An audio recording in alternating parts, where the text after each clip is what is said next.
channel. In today's video, I'm gonna explain to you about end screens.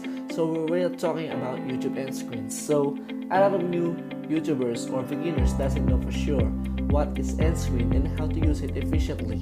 So that's the first question. What is YouTube end screen? End screens is a template that can be added to the last 5 to 20 seconds of your videos. So that's a fact. And the second question is how end screens affect your video. You can use them to promote other videos, to encourage viewers to subscribe and more. And according to my research, YouTubers increase their views and subscriptions in adding end screen. So in this tutorial, I will teach you how to add an end screen in your YouTube channel videos. So guys, if you're not yet subscribed into my channel, subscribe now and don't forget to hit the notification bell so you won't miss my new tutorial videos.